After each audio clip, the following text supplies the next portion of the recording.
Welcome this morning to the Fine Gael Chamber Political Leader Series.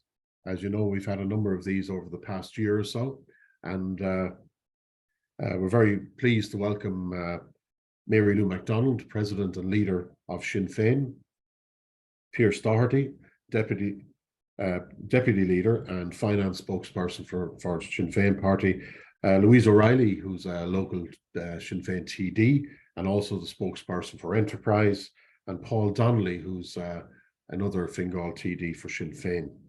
So we're delighted to welcome all four to the call this morning. And the point I was making earlier to some of our participants is that the Chamber aspiration is to ensure that we have sustainable businesses across Fine Gael and indeed for the Chamber organisation nationally across the entire island. Not just for the businesses, but it's also important to acknowledge the role that the staff play in all of these businesses and how important they are to not only the businesses, but the economy in general. So maybe I could hand over at this point in time to Mary Lou McDonald, the leader of Sinn Fein.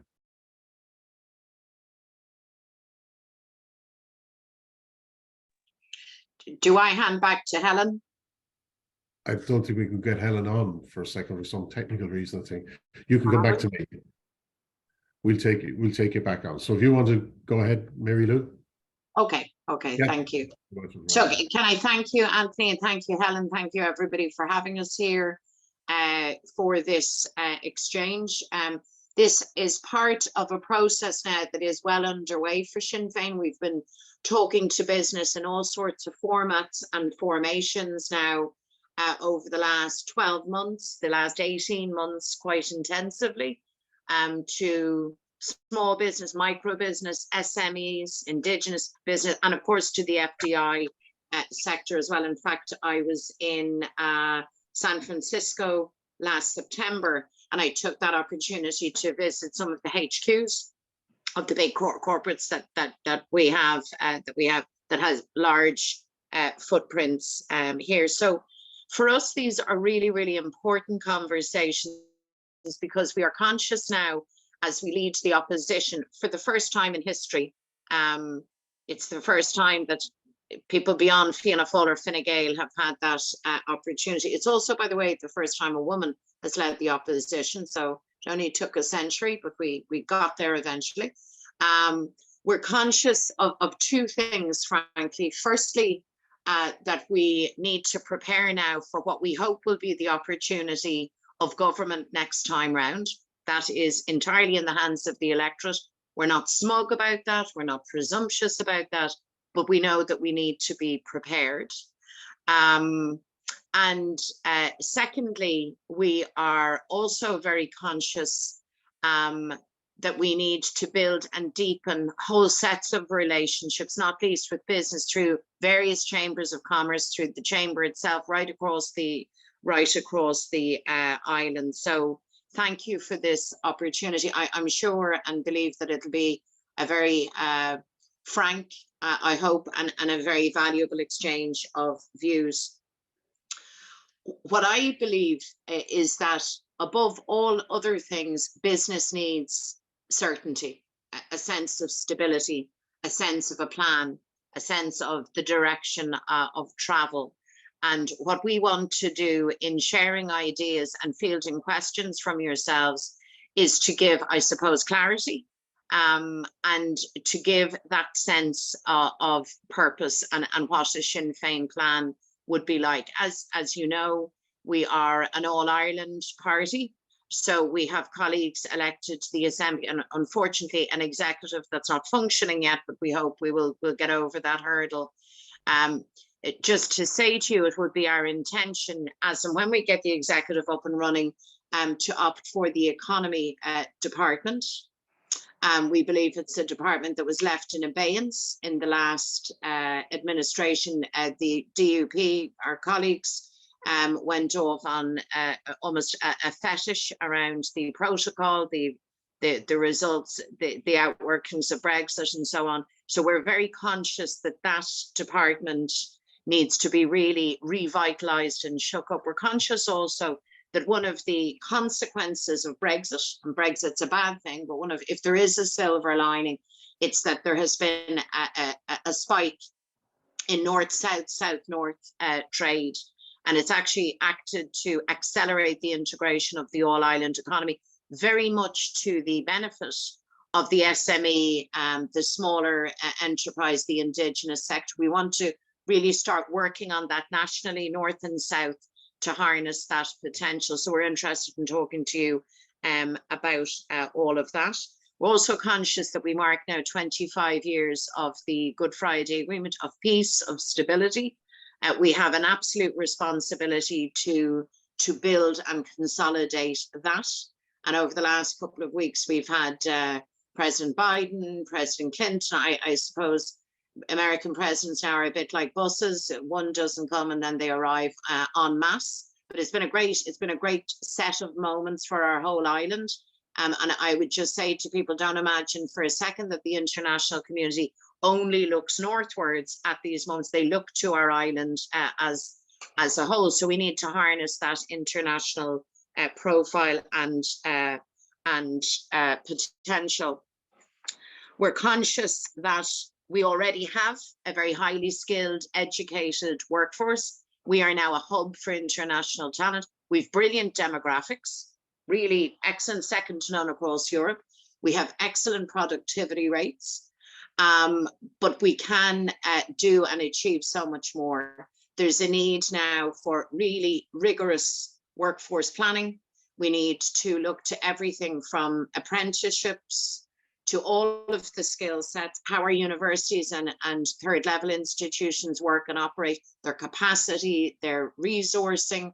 And we need to look beyond that as well and develop a real, to calibrate a real balance across the labour market. And that's not just going to happen by chance. I know market forces and demand drives some of this, but government can't stand off that. We need to have a plan around all of that. We are very, very anxious to support and build what is already a very strong enterprising culture in this part of Ireland. But we know ourselves from countless interactions with small and medium and micro businesses, all of sometimes the hurdles and blockages and sometimes just downright bureaucracy that people face, and we're anxious to streamline that and to enhance its effectiveness. One of the things that we're very keen on is to up the ante and to accelerate the work in terms of green energy, particularly wind, and to get lights, camera action on the offshore wind. We currently, as we meet, there's only one harbour in Ireland that can actually, that's match fit for offshore energy, and that's Belfast. I mean, that's crazy. We have an incredible resource at our disposal, and in the national interest, we need to harness that. So we've been talking to that sector, that industry extensively over the last number of years. So we're well aware of the blockages, and we need to play catch up with the likes of Scotland, with some of our Scandi neighbours. And we believe we can, and that will be a massive win for Ireland, a massive win for our people, our society, and a huge win for Irish industry and Irish business. We're a party that believes that we need to get the basics right. And I mentioned just one basic. I could mention childcare and others, but I'm just only going to mention housing. We have not yet had a conversation with business that has not highlighted infrastructural deficits, but in particular housing. And things are so serious now that we are losing professionals, generally younger professionals from services in Dublin, not just in Dublin, but mainly here in other urban centres, because people can't get housed. Indeed, people are heading down under and to other places because of that. We have to get that right. You know our view on the government's record on this, but we believe that that ship can be turned. And to say to you, a Sinn Fein government or Sinn Fein in government will build houses. That's it. It doesn't sound like a very highfalutin objective, but it's we can't continue to, the state cannot continue to fail in this area. We're obviously a United Ireland party. Change is underway. There's a huge realization, at least privately, that that's the case. So you won't be surprised to hear that for us, a priority of government now, not to mind when if we get the chance of being government, needs to, in an orderly fashion, start that preparation now for a democratic, orderly, peaceful constitutional transition. There's a huge amount of work to be done, and it's something that we're encouraging the government not to stand off, but to actually start really actively engaging with. Look, I'm conscious that your area of Fine Gael is young and dynamic and hugely diverse, that you are home to some very interesting businesses across SMEs, micro businesses, and indeed in the FDI space. I know that you're a very young population. In my note, I'm told you're the fastest growing population in Europe, and that doesn't really surprise me. So I think there's, outside of the wider national, all Ireland, statewide economic conversation, there's things I believe that we could usefully hear from you that perhaps are kind of specific to Fine Gael. So we want to hear that. And finally, Anthony, maybe just to say, we're joined obviously by Pearse Doherty, by Louise, by Paul. All of the team now are hard at work, holding the government to account in the here and now, but making active preparation for manifesto and for perhaps we hope the opportunity of government. I want to invite people to be in contact with us and to make a contribution to that, even if, or maybe particularly when that contribution might be a little bit critical of what we're proposing, or if you see things that we're missing. Every day for us is a school day, and we are always open to collaboration. I saw that word, even if I didn't hear it, Anthony, on your video. Collaboration, expanding potential, expanding markets, building prosperity. We want Ireland to prosper more. We are a prosperous society, but there are places, other places that we can go, and we can achieve so much more. And we're anxious for that to happen. And as activists, as political people, the character of us, whatever we take on, we roll up our sleeves and we believe in getting the work done. So one thing I can assure you of, Sinn Fein in government will not be resting on its laurels. We'll do the hard yards. We will always do the hard yards. I think our record in other matters reflects that, taking a short-term, mid-term and a long-term view. And I would be very happy to think that we would have your participation, your partnership and your collaboration in doing those hard yards. So that's it for me, and I look forward to hearing your comments and your questions. And again, thanks so much for having us here. We very, very much appreciate it. Thank you, Mary Lou. I think it'd be opportune maybe to ask Pearse's finance spokesperson for Sinn Féin maybe to come in. Thanks, Anthony. I really appreciate this, and thanks, Helen, as well, for the invitation and the opportunity to speak with you and to engage with yourselves and your members today, and really on the challenges, but also the opportunities that business face in the Fine Gael region, and to discuss, as you've mentioned, our priorities, but also our commitment to ensuring an environment where business can grow, business can develop, business can thrive. And our desire, as Mary Lou mentioned, is for a shared agenda with industry to build a high-wage, innovative economy that drives forward a broad-based and inclusive rise in living standards. And that's the objective that we want to see.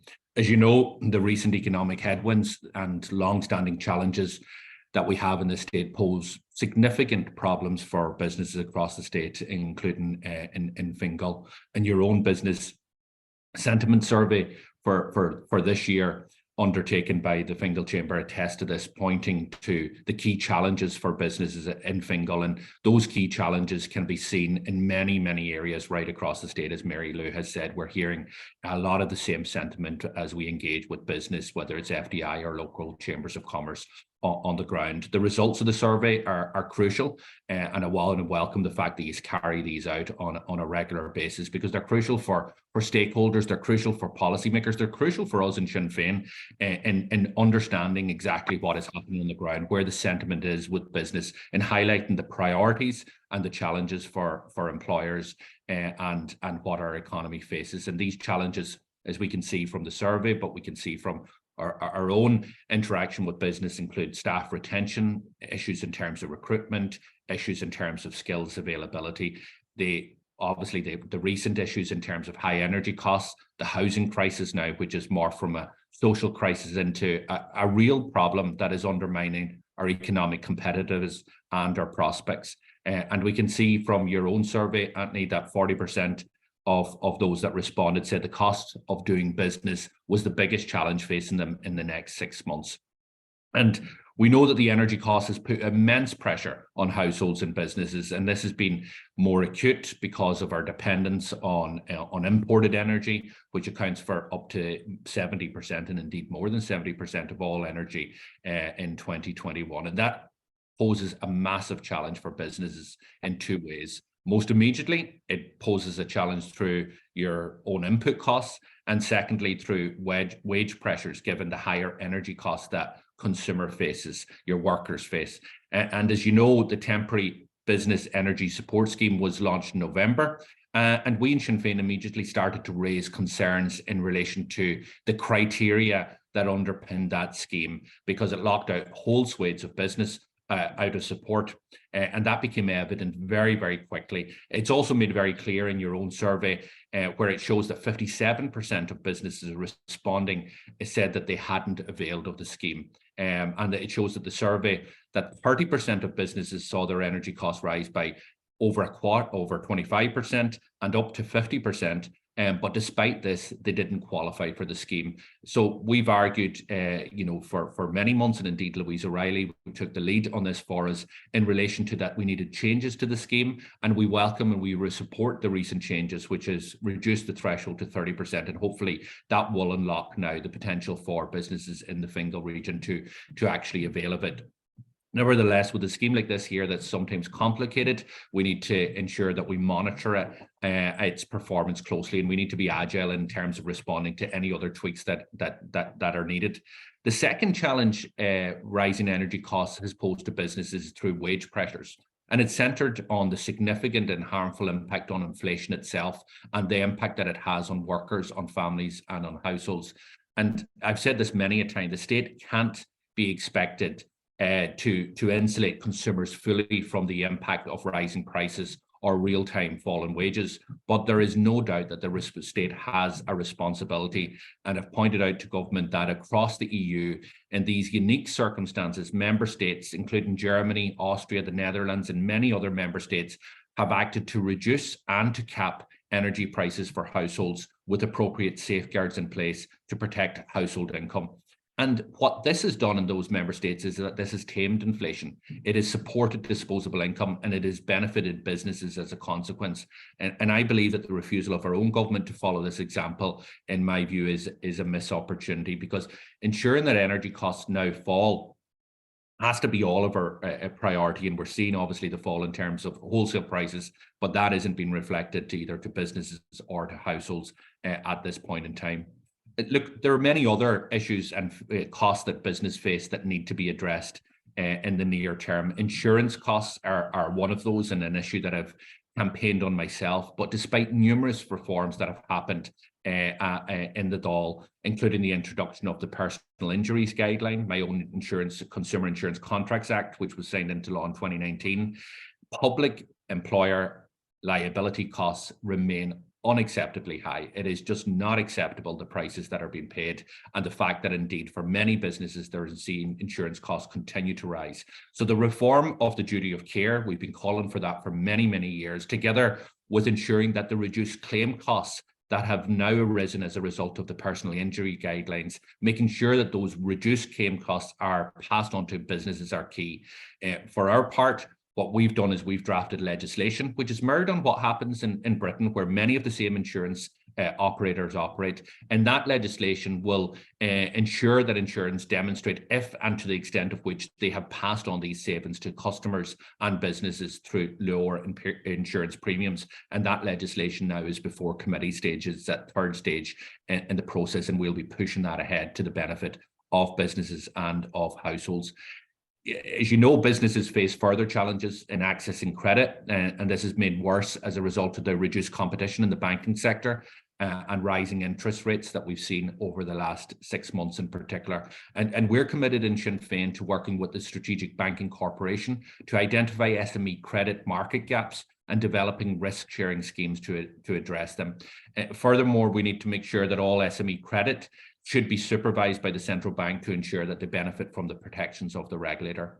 As Mary Lou mentioned, and as highlighted in your own survey, a common challenge across business community is the provision of affordable housing. We're hearing this all the time. We're hearing it from FDI. We're hearing about missed opportunities of expansion, of new opportunities in terms of jobs, because head office or headquarters cannot be satisfied that the housing need is there, or that the housing supply is there for workers if they make the investment in the future. The housing crisis continues to deepen, and it not only threatens the security and life chances of our people, it is now a real risk to our economy and the ability of firms to attract and retain staff. And it needs to be urgently dealt with because it is undermining our economic prospects and our competitiveness. In your own survey, 45% of firms said that the availability of housing is an issue for them. And we hear that is replicated now right across the state, but particularly in areas of high dense population. And the sense among the Fine Gael business community that the pace of progress is frustratingly slow is one that we share in Sinn Féin. So from our part, we're committed, if given a chance, to delivering the largest business or the largest public housing programme in the history of the state. It's about addressing not only the supply, but also the affordability of houses for workers, for families. And it requires a whole of government response. It requires us to treat this as an emergency with the seriousness, with the imagination, and indeed with the resources it requires. What it requires is nothing less than a pandemic style approach. And that's our commitment, and it's our priority to everyone. Stability, and Mary Lou talked about the issue of certainty. And in my view, they are crucial for business to thrive, to invest, to grow. They need to know what is ahead of them. They need to know that their investment is likely to reap benefits. And that includes certainty in terms of our tax environment. And Sinn Féin are very, very clear in this year. We are committed to the 12.5% rate of corporation tax. We recognise that our ambitions, our commitment to change can only be delivered through sound management of public finances and through business community providing the jobs and making the investment that is needed to ensure that we have the employment opportunities for our people. It also requires us to make sure that we are taxing fairly and investing wisely to ensure that day-to-day spending is put on a stable footing. And these principles complement our ambitions, but they're also necessary to ensure that they are delivered. So not only do we want to get the fundamentals right in housing, in health, in infrastructure, in childcare and other areas, we in Sinn Féin want to see the state and industry collaborate on an agenda that places innovation, that places high productivity and high wages at its heart. So at the core of this is research and innovation. It is absolutely crucial that we increase the level of research and innovation to drive productivity and wage growth. And we as a party are currently undertaking a programme of work on how the state can support research, development and innovation in the private sector and right across our economy. And we welcome feedback from yourselves as an organisation, or indeed from any of your members in relation to their ideas or their critique of what we will put forward. It's important that the type of innovation that we want to see in the private sector across our economy is unleashed. We want to ensure that we identify windows of opportunity to ensure firms have the capacity to open them, to increase productivity, to enter new growth sectors and to expand new markets. And our work in this area will intensify and is going to inform future policy. That agenda will also place an inclusive and broad-based rise in living standards at the heart of economic growth. And that means making sure workers are at the centre of our economy based on 4 pillars: dignity, ensuring workers have good conditions for staff and workers, flexibility, providing citizens the opportunity to reskill, security, a strong social safety net, and equity, strengthening workers' rights. So building on these 4 pillars, in my view, will be to the betterment of our economy, society, and business. So look, Fine Gael enjoys, as you know, a thriving business community. It's a diversified economic base. It goes from multinationals to SME to agriculture. Sinn Féin are committed to responding to the challenges and seizing the opportunities before us. And they are opportunities, and we can seize those opportunities with a collaboration with industry and with government. So I want to thank you for your time today. I look forward to hearing the views, discussing the challenges, discussing the opportunities. And I hope, as Mary Lou said, that this isn't just a one-off, but that there is an interaction and an engagement between yourselves as an organisation, which I know there has been in the past, but also between your members, and not being afraid to point out where you think we've got it wrong, or to actually help and shape the type of policy that will unleash the potential for businesses, not only in Fine Gael, but right across the island into the future.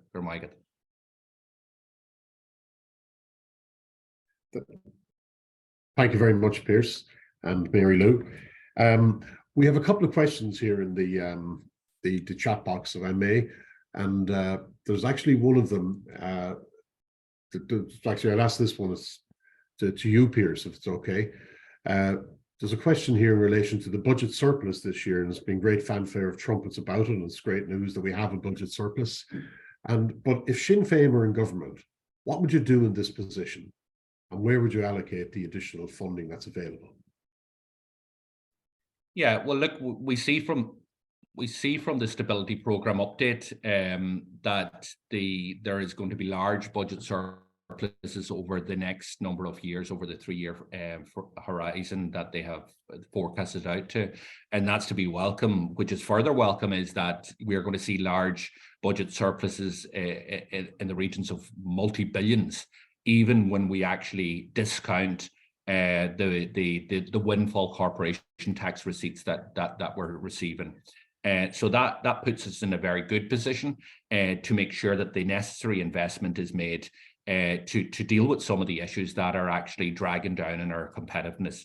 And we just need to look at some of the studies, look at what the competitive councils have said in terms of where are the areas that there is an issue now, that there is an issue in terms of our future competitiveness, and that's in terms of infrastructure.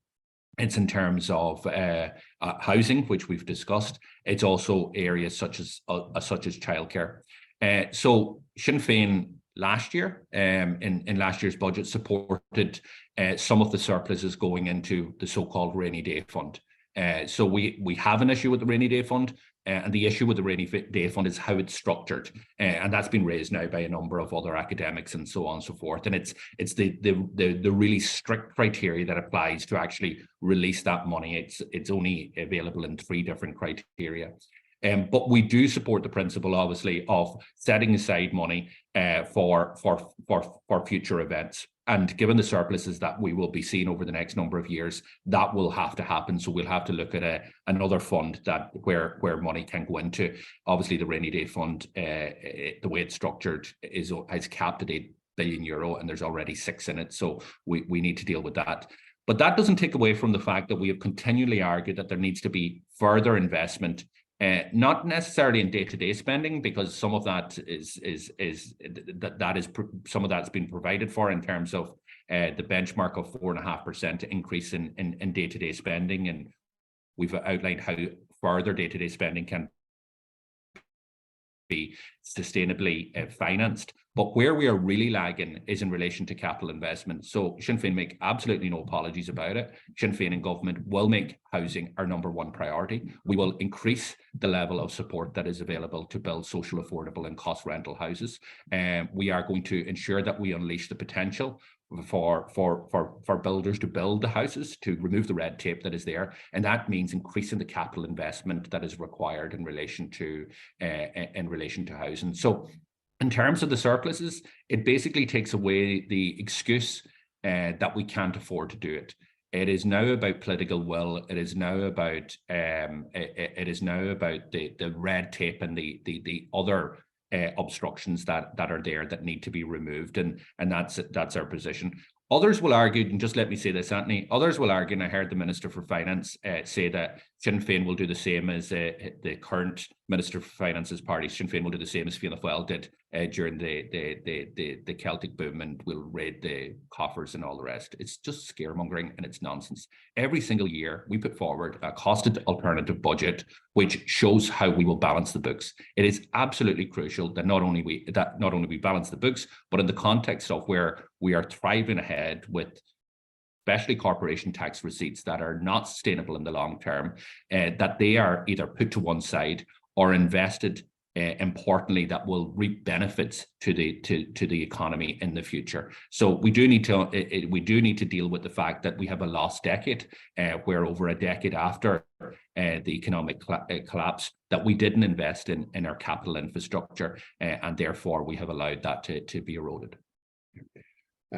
Thanks, Pearse. Just while we're on the subject of the infrastructure and capital projects, we've a very large capital project, very dear to our hearts here in the Fine Gael region, which is the Metro, and it's been talked about for a long time. And what is Sinn Féin's position on the provision of the Metro, bearing in mind that Dublin Airport is the only airport in the capital city, with the exception of Warsaw, I believe, without a rail network to its international airport.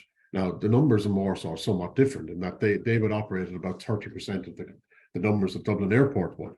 And we ourselves are based in Dublin Airport, and it's Ireland's biggest bus station, apart from being an airport. And what's Sinn Féin's commitment to the provision of a metro for this region? Sorry, thanks, Anthony. Well, look, the issue of the metro has been put in the long finger over and over and over again, and the idea that you do not have connectivity between your airport and your city is a major issue. The fact is that the more we put this in the long finger, the more it costs us in the future, and we've seen that the costs obviously increased rapidly. What I would say to you is, if Sinn Féin are in a position to form the next government, one of the things that we will be looking to, and I just talked about the issue of that, we will be ramping up capital expenditure to ensure that the investment is made that secures our economy into the future, and that will require a review of the National Development Plan, our capital plan. In that context, we would be making decisions in relation to the metro, but also in relation to the issues of capital spending and housing and others. The other thing we just need to be conscious in relation to all of this here, and what businesses are facing is no less than what the construction industry is facing, is we need to deal with the issue of workforce planning. And we can't do everything at once in terms of construction. There is a priority here in terms of building the type of social, affordable and cost rental homes, but we also need to make sure that the pipeline is there to make the investment in our infrastructure. So the answer to that is that we would be reviewing the programme in terms of infrastructure, and in that context, we would be looking at timelines for the metro and other projects. Okay, thanks, Pearse. Mary Lou wants to come in there, Anthony. Just add to that, Anthony, because what you've raised there is, pretty inexplicable, that lack of connectivity to Dublin Airport. It is much lamented across this city and region, and not least in my own home. It's one of the issues that's regularly raised when we talk about public infrastructure. But not just the infrastructure, the processes by which we deliver infrastructure. So let me say this. We seem to have a default position that where we need an important piece of infrastructure, be it a metro, be it a children's hospital, whatever it might be, that the working assumption systemically is that it will take a decade. I just want to challenge that at the get-go. That should not be the starting position. In other jurisdictions across the world, large infrastructure is delivered relatively quickly. It's not done overnight, but you don't go into a decade and then several decades still talking about the concept of a piece of infrastructure and then partially delivering it. So what we have been looking at is not just the resource allocation that Pearse has set out there, because of course you need to fund, and the use of the largesse now, and the surplus. The smart way to do is to invest particularly in infrastructure in the way that Pearse has outlined. So we have the money. The question is, what does the decision-making process look like? So for example, I know from talking to lots of people, not just in Ireland, but Irish companies internationally, who actually build rail, who actually are in this precise line of business. And there's a huge frustration around the procurement system in Ireland, the procurement standards, who we include, who we exclude. All of that needs to be shaken up. We have to have due diligence. Public monies have to be scrupulously accounted for, our I's dotted, our T's crossed. But we should not stay in the mistaken belief that for us to have that kind of accountability, we have to be slow. And in fact, in lots of cases, if you look at the infrastructural profile and the efforts of the state, you find that not alone do you get slowness of delivery, you're not getting massive value for money or bang for buck either. So we're failing on both counts. So in getting this right, it is, yes, about the decisions you make about where you invest your money, but it's also the how of delivering these projects, and a lot of work needs to be done there. The public spending code itself, the whole procurement processes, and we're very conscious that's governed by European law, but nonetheless, we believe that needs a shake also. And then of course you have to have, as Pearse has said, the capacity, the labour, the workforce to actually get out and do the work. So we're not pretending that these things aren't challenging. They are challenging, but we're currently working to isolate each of the elements and in real terms to figure out how you would go about speeding up delivery, and how you would do that from day one of government, so that we actually put pace into things. I just wanted to add that. Thanks, Anthony. Okay, thanks, Mary Lou. Well, while you're there, I'm going to ask you another question out of the chat box. And one of our agencies, Better Working Lives for All, are meeting Minister Neil Richmond from the Department of Enterprise, Trade and Employment today. And there's a particular issue that's up there, and it's in relation to legislation to protect employees and employers by way of an anti-bullying law. They've asked specifically, will they get Sinn Féin support on this today? Okay, well, I'll say something on this. Actually, Louise might want to add to this comment as well, because it's her direct portfolio. There will always be support from us for anything that protects the dignity of people at work, and also in the case of bullying, people's mental health, their ability to earn their living. I mean, sometimes bullying is used as the term is kind of thrown around, but bullying has a specific definition. And those that are subjected to bullying, it is an absolutely debilitating, degrading, and horrific experience. And I had occasion to talk to somebody actually recently who, as an employer, actually was the victim of bullying. And that they found themselves in very, very great difficulty in dealing with the employee who was doing the bullying, because the system presupposes that the bullied is the employee rather than the employer. And we know every organization is a human organization. And whilst, of course, the balance of the relationship, the employment relationship has to be guarded, and workers have to be protected and all of that individually and collectively. It'd be very foolish to imagine that bullying cannot happen in that other direction. The other thing, just to say, Louise, you might comment on the proposal itself.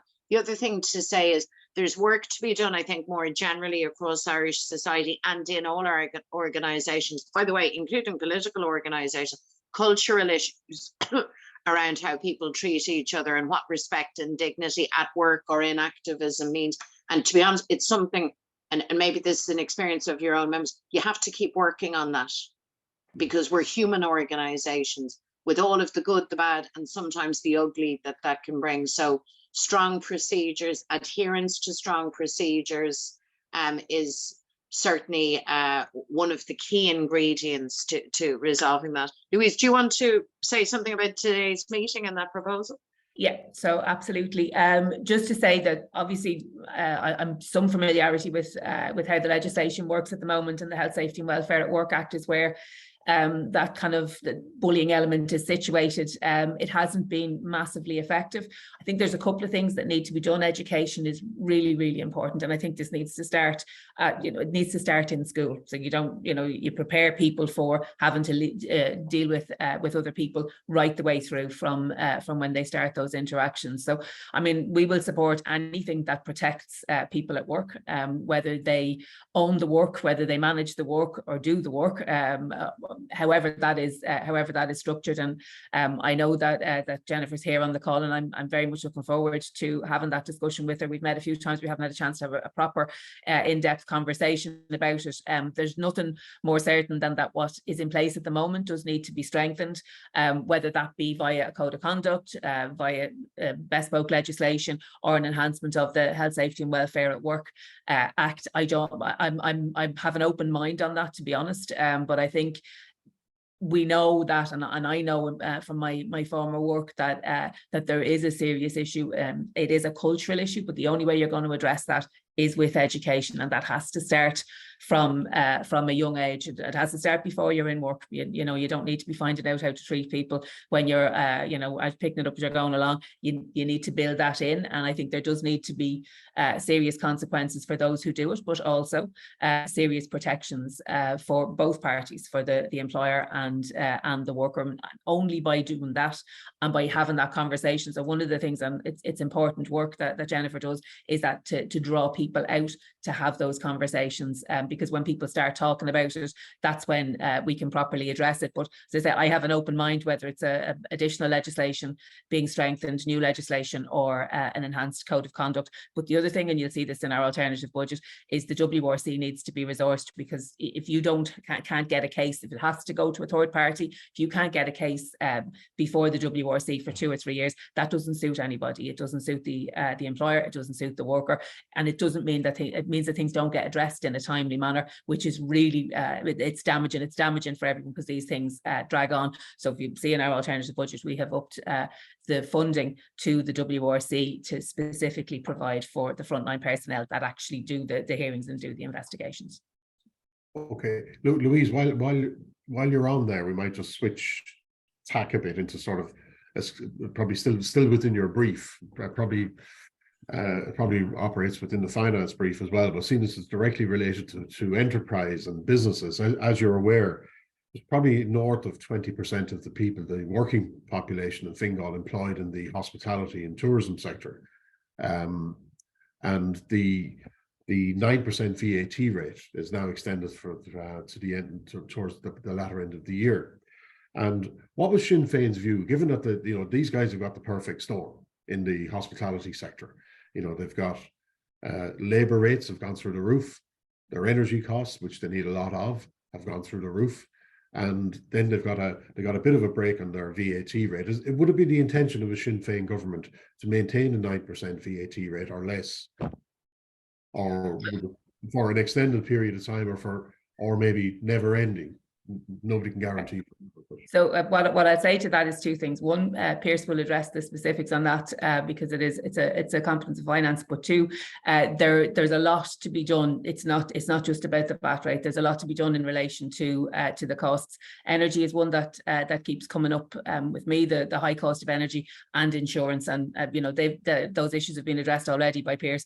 But it's not simply that. But I will, if that's all right with you, Pearse, hand over to yourself.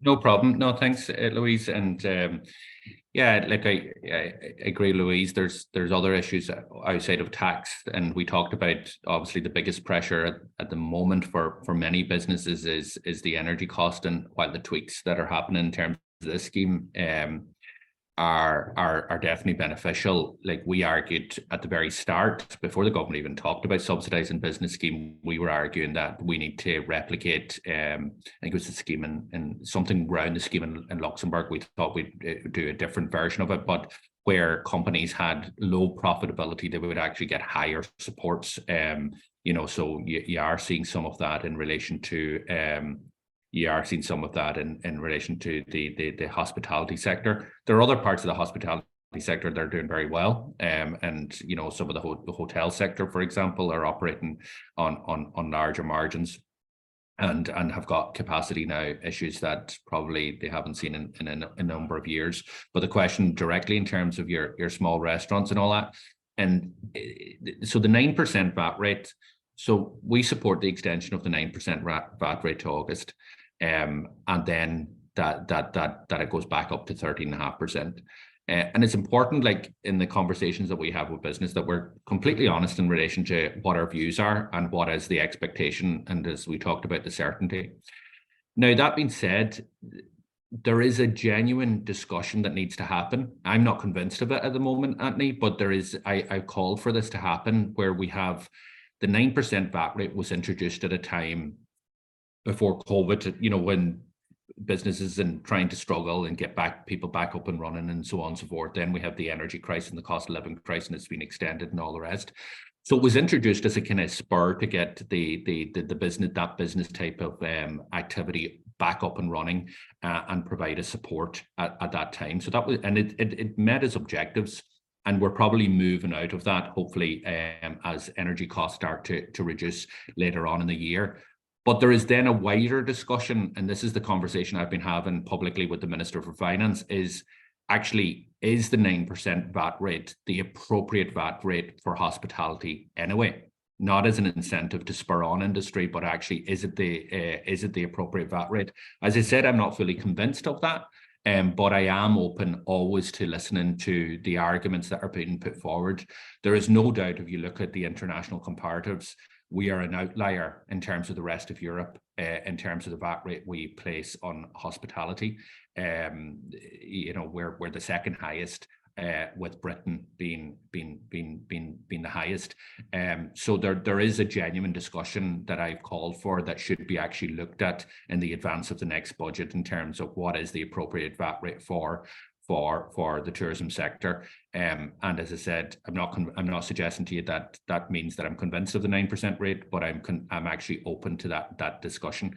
The one issue that would be very beneficial but can't be done is if you were able to carve out different parts of the hospitality sector. So when we talk about hotel rooms as opposed to food, but it's not possible to do that under the VAT directive at this point in time. So and serious challenges for revenue. So that's our position on it. We're not kind of given any commitment that we would reduce the VAT rate back to 9% if we were in government. But I would give the commitment that actually there has to be an evidence-based informed discussion looking at international comparators as to what is the appropriate VAT rate, and if that VAT rate were 9%, what would that mean for the industry in terms of our tourism product, which is underdeveloped right across the state, and also in terms of jobs in the wider economy.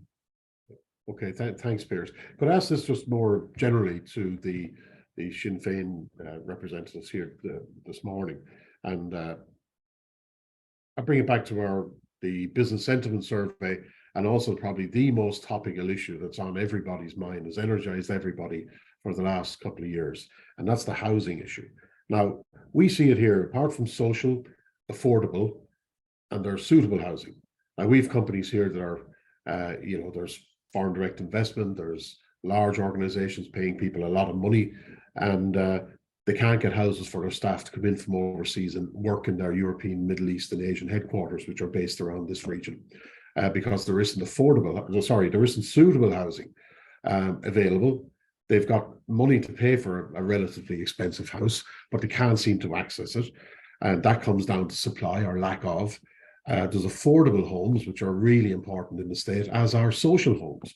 So with all of this coming at us like a perfect storm, really, how will Sinn Féin resolve the issue if they're in power? And as I see it, and what we hear all the time, is there a number of issues. One is finance or lack of it. There's a reluctance on a lot of the banking sector to take on large developments and large developers. There are labour issues. We don't seem to have the tradespeople. That's an issue.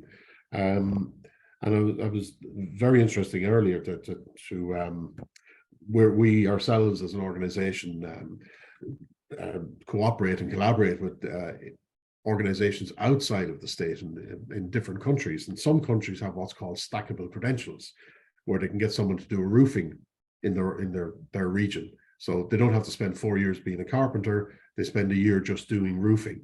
And so that might help with the labour supply. But the other issue then is planning. You know, we seem to be a gridlock, and we have it here all the time. We have planning applications turned down. So we seem to have, or else they're approved, and then it goes to An Bord Pleanála or the planning regulator, and that's bound up in gridlock. It's taken up to 2 years to clear a backlog with An Bord Pleanála, with housing developers. That's what they're telling us. And we have a number of them who liaise with us here. So with all of this going on, money is not the issue from what everybody's saying. If we have all this money in the coffers, it's other issues. It's available finance for developers, it's lack of labour, and we seem to have a bit of a planning gridlock. How do we get over all of this? We got to provide houses. We all know that. And like, why jump up and down about this as well, like everybody else? And all of our members are saying to me, we've got companies in North County Dublin. They're renting and buying houses in North County Dublin to put their staff in.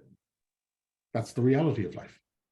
So what's the solution to it from a Sinn Féin point of view? Well, I kick us off, and we're all going to have something to say on this, Anthony. You're not going to be surprised. But so you've listed a number of the challenges there. And look, money isn't the issue. Like as recently as yesterday on the floor of the Dáil, I was told again, money is. We've been listening to that now. I was going to say since 2020, but since long before that.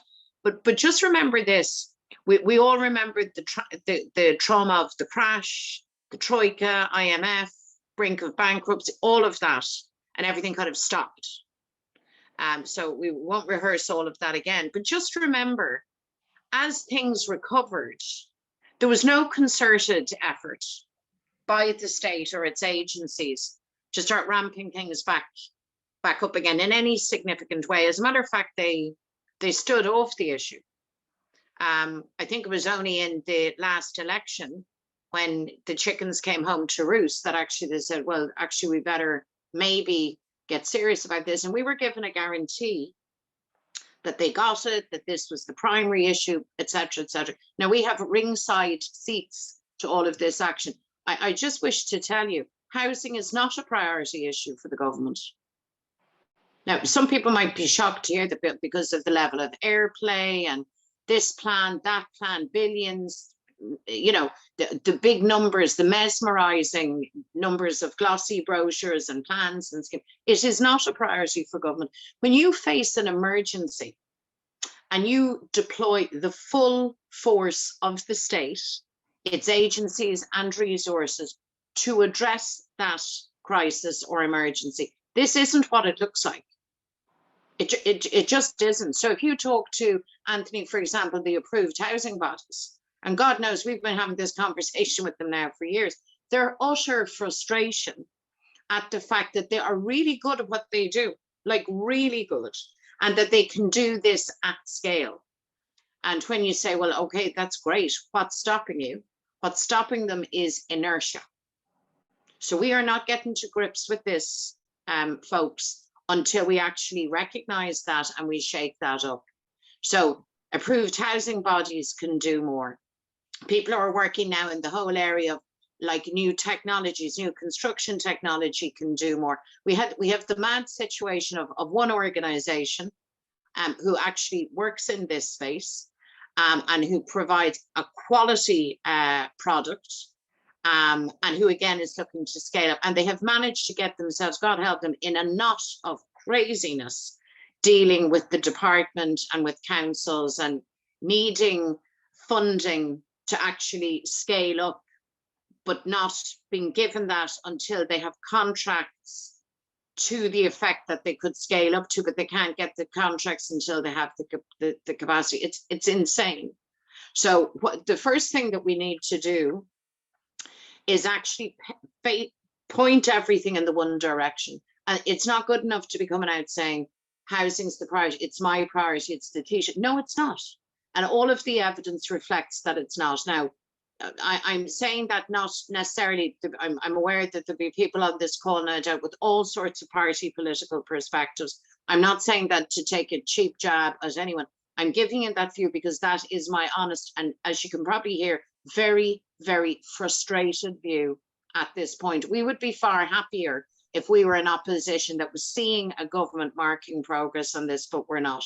So what do we need to do? Planning, you're absolutely right. There's new planning legislation in the pipeline, but it's only at a pre-leg scrutiny at this stage. It's hundreds of pages long. It's a very mixed bag. Some of it is good, some of it is bad. Some of it, our people believe, will actually make a bad situation worse. But let's just say we need to resource planning properly, sort out on board Planala. What's been going on in there was crazy. And you can again do the two things around ensuring still democratic oversight, people's rights to comment, to all of that, but not have people in limbo forever. So the big problem, and I'm sure you've experienced of this, isn't so much that you have to go through the process, is that you enter a process that has no defined statutory timelines, that could drag on, and sometimes does drag on endlessly. So we need to sort that out. We've talked about the workforce planning. I just to say on this bit, and we haven't got our apprenticeship approach right at all, and or our skills mix right at all. But I'm always struck by the fact that Tom Parlin, the head of the Construction Industry Federation, when he's challenged on the issue of numbers, you don't have the numbers or the labour capacity. That's not where he's at. That's not what he's saying. Tom has said consistently, give us the work, make it possible, we'll build the houses. We had a scenario not so very long ago where we were building, what, 50, 60,000 houses? I mean, in the wrong places, the wrong, because I hear your point around suitable, like we need the right houses and the right accommodation built. So I don't, although we absolutely recognise the workforce planning and the skills mix piece, we're not conceding to the point that it can't be done because we don't have the workers. And as it happens, Tom Parlin is in that same space with us. So the commitment that we can give, Anthony, is to be very, very clear. A Sinn Féin government will build houses. Like we will get that work done. The land is there. There's some issues around servicing of that land in some cases. But it's like we have all of the resources at our disposal, but you don't have the person or people who know how to blend that and who actually can deliver it. This is a delivery issue, in my view, straight up. I'll stop there. I could go on, I won't. Listen, and I'm conscious of time, and I appreciate greatly your time. If I may, could I just hand over to Helen, our president, to close? The technical issue at the start was all mine. So, as I say, it's an age thing. So, I think could I just hand over to you to close, please? And thank you very much, guys. And Helen will do the thanks on our behalf. I'd like to thank you all for joining us here this morning at the Fine Gael Political Leader Series. I'm sure you'll all agree that it was animated and has raised an awful lot of pertinent issues for so many of us in our businesses and communities. As the region's largest business organisation, we want to make sure that we advocate and represent our members' interests and that we provide that voice alongside central government and helping our members to influence the decision makers and policy makers. I'm sure you'll all agree, and you've taken time to engage with us this morning, and we hope to see more engagement from you all. And if you've any questions arising from this morning's session, we would love to hear your feedback. But again, we'd like to thank you, Lou McDonald, President and Sinn Fein Leader, for joining us here this morning, and Pearse Doherty, the Deputy Leader and Finance Spokesperson, along with our local TD representatives, Louise O'Reilly and Paul Donnelly. Thank you so much for joining us here this morning. And we will no doubt hear from a lot of our members over the coming months, and we look forward to engaging with you. Thank you all so much for joining us, and have a great afternoon. Thank you. All the best. Thank you very much. Thank you.